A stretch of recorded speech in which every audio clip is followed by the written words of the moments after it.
देश भर से रिपोर्ट्स क्या आ रही हैं? हॉस्पिटल के बेड्स की कमी है, ऑक्सीजन की कमी है, रेमडेसिविर की कमी है, वेंटिलेटर्स की कमी है।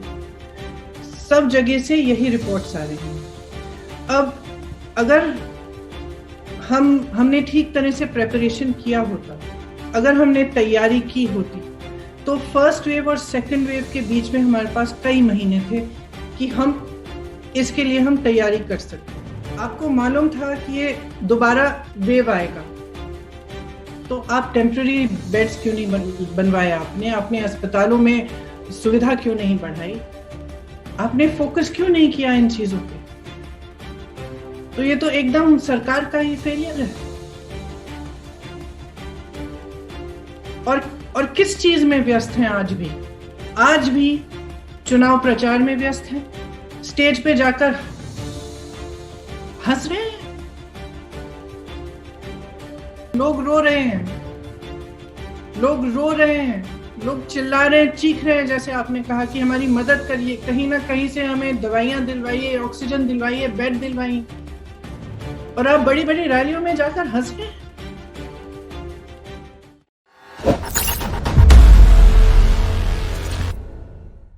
सबसे पहले तो मैं कहना चाहूंगी कि जो जैसे आपने कहा, एक भयावह स्थिति पैदा हो चुकी है। हर घर में किसी ना किसी को कोरोना हुआ है, कोई ना कोई संक्रमित है। हर परिवार के सामने ये स्थिति पैदा हो रही है कि किस तरह से हम मेडिकेशन दिलवाएं, किस तरह से हॉस्पिटल में बेड दिलवाएं, किस तरह से ऑक्सीजन उपलब्ध होगा। डॉक्टर्स, नर्सेस दिन रात काम कर रहे हैं, और दिन रात काम करने के बावजूद, अस्पतालों के सारे रिसोर्सेज को लगवाने के बावजूद भी इतना बोझ आ रहा है कि संभला नहीं जा रहा है। तो इतनी भयावह स्थिति है। इस समय हम सबको, पूरे देश को एकजुट होकर इस स्थिति का सामना करना पड़ेगा। और चाहे किसी भी राजनीतिक पार्टी के हों, चाहे किसी भी व्यापार में कुछ भी हो, हर तरह से हमें मदद करनी चाहिए। हर जने को अपने स्तर पर जो भी वो कर सकता है किसी और की मदद करने के लिए, किसी और के लिए सपोर्ट बनने के लिए, वो हमें करना चाहिए। तो मैं तो सबसे पहले तो धन्यवाद देना चाहती हूँ कि जितने भी डॉक्टर्स हैं, नर्सेज हैं, जो दिन रात काम कर रहे हैं, उनकी भी परिस्थितियां बहुत ही मुश्किल हैं। उनके परिवार भी उनके बारे में बहुत ही वरिड होंगे, और मैं सबसे पहले तो उनको धन्यवाद देना चाहती हूँ, और उन सबको धन्यवाद देना चाहती हूँ जो आज फ्रंट लाइंस पे इस देश के लिए लड़ रहे हैं। और मैं देशवासियों को कहना चाहती हूँ कि हम सब आपके साथ हैं, इस लड़ाई में हम इकट्ठे हैं, साथ हैं, और हम पूरी तरह से जो भी कर सकते हैं आपकी मदद करने के लिए मौजूद हैं। हौसला रखिए। सबके सामने एक बहुत बड़ा संकट है। इस समय जितना पॉजिटिव रह सकते हैं, जितना हम एक दूसरे को मदद कर सकते हैं, अपने परिवार के सदस्यों को जितना हम हौसला दे सकते हैं, उतना ही अच्छा रहेगा सबके लिए, और ऐसे ही हम इस महामारी का सामना कर सकेंगे। आज देश भर से रिपोर्ट्स क्या आ रही हैं? हॉस्पिटल के बेड्स की कमी है, ऑक्सीजन की कमी है, रेमडेसिविर की कमी है, वेंटिलेटर्स की कमी है। सब जगह से यही रिपोर्ट्स आ रही हैं। अब अगर हमने ठीक तरह से प्रिपरेशन किया होता, अगर हमने तैयारी की होती, तो फर्स्ट वेव और सेकंड वेव के बीच में हमारे पास कई महीने थे कि हम इसके लिए हम तैयारी कर सकते थे। कैसे? हमारा देश जो है ऑक्सीजन का सबसे बड़ा मैन्युफैक्चरर है। India's production capacity for oxygen is one of the largest in the world. फिर ऑक्सीजन की कमी क्यों हो रही है? क्योंकि उसको ट्रांसपोर्ट करने की सुविधा नहीं बनाई गई है। आपके पास 8-9 महीने थे, आपको मालूम था, आपके अपने सीरो सर्वेस कह रहे थे कि एक सेकंड वेव आने वाली है, आपने उसको इग्नोर किया। आपके पास समय था, आप ये सुविधा बनवा सकते थे, वॉर फुटिंग पर करा सकते थे। आज स्थिति ये है कि हिंदुस्तान में मात्र 2000 ऐसी ट्रकें हैं जो ऑक्सीजन को ट्रांसपोर्ट कर सकती हैं। तो आप समझ सकते हैं कि कितनी बड़ी त्रासदी ये है कि देश में ऑक्सीजन उपलब्ध है, लेकिन जहां पहुंचना चाहिए वहां पहुंच नहीं पा रहा है। आप रेमडेसिविर को देखिए, रेमडेसिविर आज एक एक जना मांग रहा है, ढूंढ रहा है कि कहां से मिलेगी, कैसे मिलेगी। 1.1 मिलियन रेमडेसिविर इंजेक्शंस वर एक्सपोर्टेड।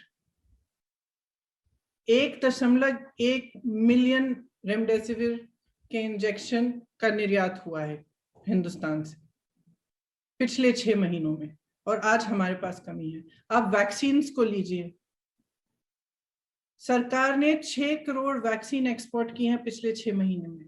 ज्यादा पिछले 6 महीने में नहीं, जनवरी से लेके मार्च तक 6 करोड़ एक्सपोर्ट हुई हैं हमारे हिंदुस्तान से वैक्सीन।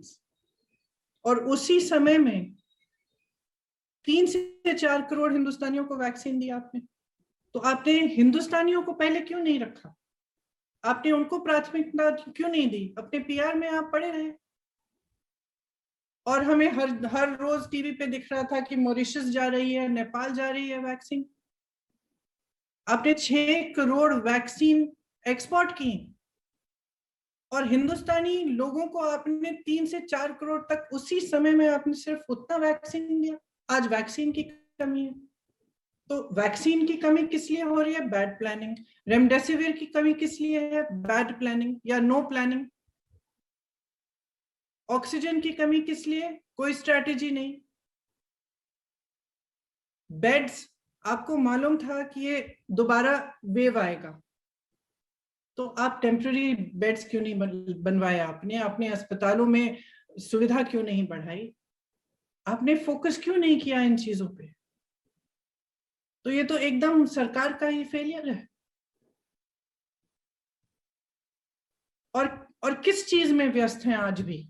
आज भी चुनाव प्रचार में व्यस्त हैं, स्टेज पे जाकर हंस रहे हैं। मैम यही बात, जहां से भी रिपोर्ट आ रही है, लोग रो रहे हैं, लोग रो रहे हैं, लोग चिल्ला रहे हैं, चीख रहे हैं, जैसे आपने कहा कि हमारी मदद करिए, कहीं ना कहीं से हमें दवाइयां दिलवाइए, ऑक्सीजन दिलवाइए, बेड दिलवाइए। और आप बड़ी बड़ी रैलियों में जाकर हंस रहे हैं। हंस कैसे सकते हैं? हंस कैसे सकते हैं? कोई जाके चुनावी रैलियों में टेस्ट करा रहा है? कोई चेक कर रहा है कि इतनी बड़ी भीड़ इकट्ठी हो रही है, 40,000 लोग, 30,000 लोग इकट्ठे हो रहे हैं, आपने अभी तक नहीं किया, अब तो करिए, अब तो रोकिए। जब ये संक्रमण इतना बढ़ गया है, आप यूपी के आंकड़े देखिए, 4 तारीख या 5 तारीख से 16 तारीख तक 7 गुना संक्रमण बढ़े हैं। तो इसी तरह से पूरे देश में बढ़ रहे हैं, और जब इतना बढ़ रहा है तब तो रुक जाइए ना। उनके दावों के बारे में तो कम ही बोला जाए, क्योंकि उन्हीं का जो सीरो सर्वे है उसके मुताबिक, जो अक्टूबर नवंबर के समय का सीरो सर्वे है, उसके मुताबिक 5 करोड़ लोगों को तकरीबन, उन्होंने कहा था 5 करोड़ लोग कांटेक्ट आए हैं, इस वायरस के कांटेक्ट में आए हैं उस समय। और उन्होंने रिकमेंडेशन दिया था कि टेस्टिंग आप एकदम रैंप अप कर लीजिए, ज्यादा से ज्यादा बढ़ा दीजिए। सरकार, यूपी सरकार ने क्या किया? यूपी सरकार ने 70% एंटीजन टेस्टिंग शुरू की। मतलब है कि जो एक्चुअल टेस्ट है, जो आरटीपीसीआर का टेस्ट है, वो सिर्फ 30% हो रहा है आज यूपी में। उस समय उन्होंने क्यों नहीं बढ़ाया? उसको बढ़ाने के बजाय एंटीजन टेस्ट क्यों शुरू किया? अपने आंकड़ों को कम करने के लिए। आज भी प्राइवेट लैब्स में तरह तरह के रिपोर्ट आ रहे हैं हर जगह से कि प्राइवेट लैब्स को कहा गया है कि आप टेस्टिंग बंद करिए। किस लिए? किस लिए? टेस्टिंग से ही तो जान बचेगी। तो क्या जनता की जान महत्वपूर्ण है, लोगों की जान महत्वपूर्ण है, कि फिर आपके आंकड़े महत्वपूर्ण है, कि आपकी सरकार की इमेज महत्वपूर्ण है? तो देखिए, ये समय है, यूपी में कोई अलग स्थिति नहीं है पूरे देश से, सिर्फ ये है कि और भी भयानक स्थिति है। बट जो प्लानिंग, स्ट्रैटेजी की जो स्थिति है, वही है जो केंद्र सरकार की है। महीने पड़े थे स्टेडियम्स हैं आपके पास, इतनी सुविधाएं हैं, वो सुविधाएं आपने बेड्स को इंक्रीज करने के लिए क्यों नहीं डाली? आपने ऑक्सीजन का सप्लाई इंक्रीज करने के लिए क्यों नहीं किया? अगर आपको हमारे वीडियोस पसंद आए तो प्लीज लाइक करें, सब्सक्राइब करें और शेयर करें।